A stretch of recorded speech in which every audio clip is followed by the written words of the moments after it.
High বন্ধুরা, আবারও চলে আসলাম নতুন একটা ভিডিও নিয়ে। রেসিপি ভিডিও রোজ আসি, আজকেও এসেছি তোমাদের সাথে ফুলকপি আলু ডিম। তো অনেকভাবে রান্না করে দেখিয়েছি, কিন্তু এই ডিমটা হলো অন্যরকমভাবে রান্না করব।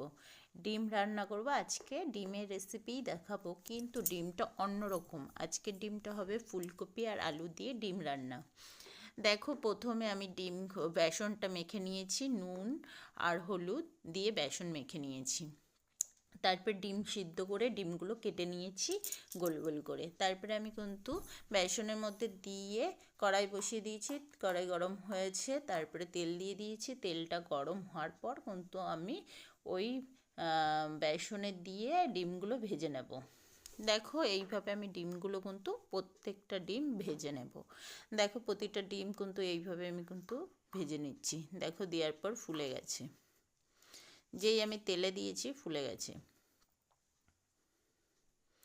এই ডিম ভাজাটা করে এইভাবে রান্না করে দেখবে, অনেক কম, মানে আমি কিন্তু দুটো ডিম নিয়েছি, বেশি ডিম নিইনি, দুটো ডিম দিয়ে আমি রান্নাটা কিন্তু করব। যাদের ঘরে অল্প ডিম আছে, তারা হয়তো বাজার যেতে পারছো না এই মুহূর্তে, কি করবে? তারা তো কিছু একটা ডিম হয়তো ভাবছো ডিমের তরকারি করবে, এতগুলো লোক কি করে দেব।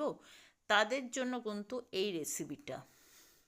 তারা কিন্তু এইভাবে ডিমগুলো কেটে এইভাবে বড়া টাইপের বানিয়ে কিন্তু ডিমের তরকারি রান্না করতে পারো। দেখো, দেওয়ার পরে কিন্তু ফুলে যাবে এইভাবে। দেখো, আমি সব কটা এবার ভেজে নিই। চলো আমি ভেজে নিই সব কটা। এই দেখো, আমি বেসনটা এইভাবে গোল গোল করে কেটে নিয়েছি, এর উপরে বেসনটা দিয়ে কিন্তু ভেজে নেব।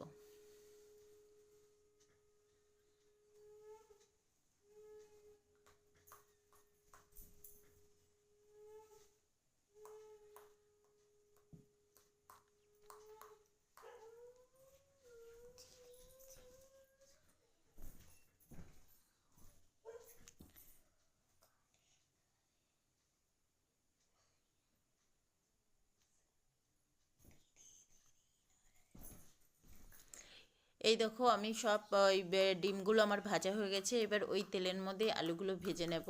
আমি হলো আম, কুম এই ফুলকপিটাও ভেজে নিয়েছি। দেখো, হালকা ভেজে নিয়েছি ফুলকপিগুলো। এবার আলুগুলো ভেজে নিলাম, ওটার মধ্যেই আমি তেলটার মধ্যেই দিয়ে দেব কটা সাদা জিরে। সাদা জিরে কটা দিয়ে দিলাম।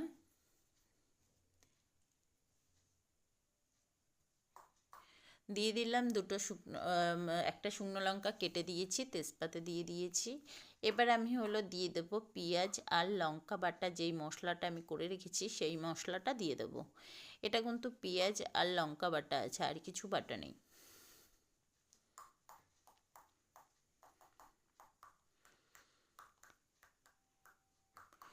পরিমাণটা একটু তোমরা যতটা মানে তরকারি হবে ততটাই পরিমাণটা একটু মাপ করে সবাই দেবে।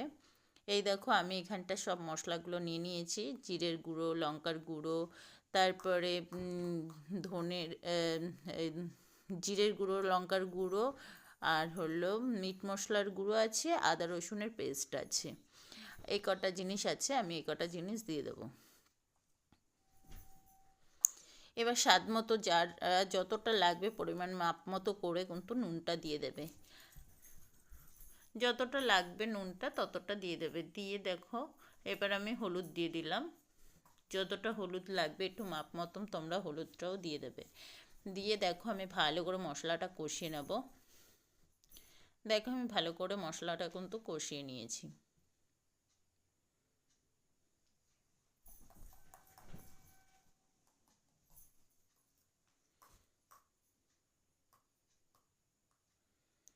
দেখো, আমার মশলাটা ভালো করে কষানো হওয়ার পর আমি কিন্তু দিয়ে দিলাম আলু।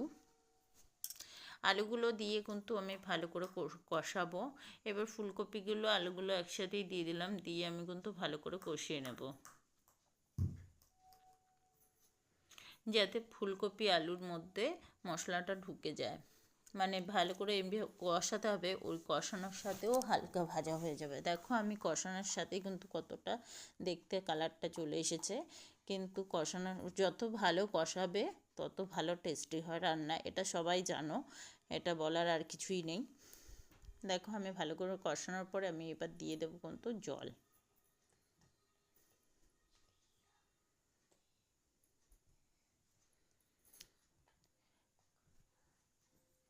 দেখো আমি কিন্তু জলটা দিয়ে দিয়েছি। এই দেখো, তোমরা একটু মাপ মতো করে সব জিনিসগুলো দেবে, তাহলে খেতে ভালো লাগবে। দেখো আমি জলটা একটু বেশি দিয়েছি, কারণ আলুগুলো যেহেতু বড় বড় করে কাটা আছে, আলুগুলো সিদ্ধ হতে হবে। আর ফুলকপিগুলো যেহেতু বড় বড় করে কাটা আছে, সেগুলো সিদ্ধ হতে হবে, তার জন্য আমি মাপ মতো কিন্তু জলটা দিয়ে দিয়েছি। তোমরা কিন্তু একটু মাপ মতো সব জিনিসগুলো দেবে, তাহলেই কিন্তু খেতে ভালো লাগবে।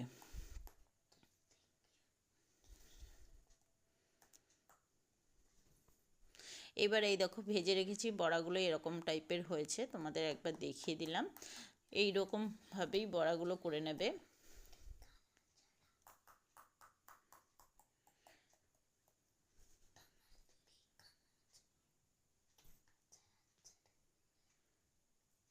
ডিম তো অনেক রকমভাবেই খাওয়া যায়, কিন্তু তোমাদের আস্তে আস্তে আমি সবই শেয়ার করব।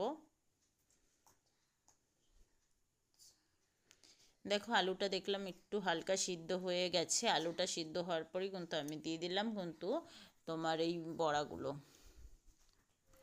বড়াগুলো দিয়েছি, কারণ বড়াগুলো যদি আমি আগে দিই বড়াগুলো ভেঙে যেতে পারে, তার জন্য কিন্তু আমি বড়াগুলো দিয়েছি পরে। এবার বড়াগুলো দেওয়ার পরও কিন্তু আমি ফুটিয়ে নেব, যাতে এই ভেতরেই ভালোভাবেই রসটা গিয়ে একটু নরম হয়, যেহেতু বড়াগুলো একটু শক্ত আছে, যাতে নরম হয়। দেখো আমি কিন্তু একটু পাতিলেবুর রস দিয়ে দিলাম, তার সাথে দিয়ে দিলাম গরম মশলা।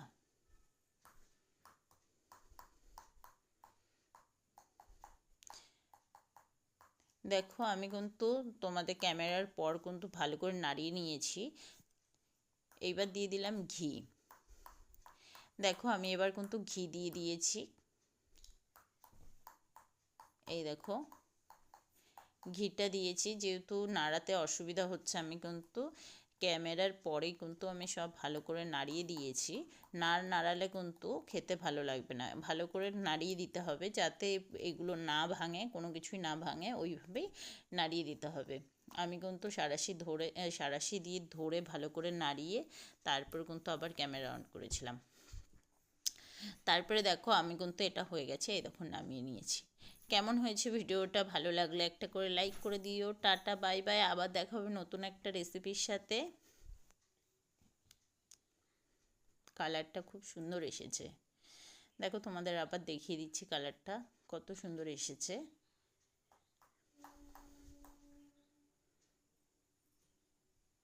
চাইলে কিন্তু এরকম একটা রেসিপি বানাতেই পারো তোমরা, খুব তাড়াতাড়ি হয়, শর্টকাটে রান্না।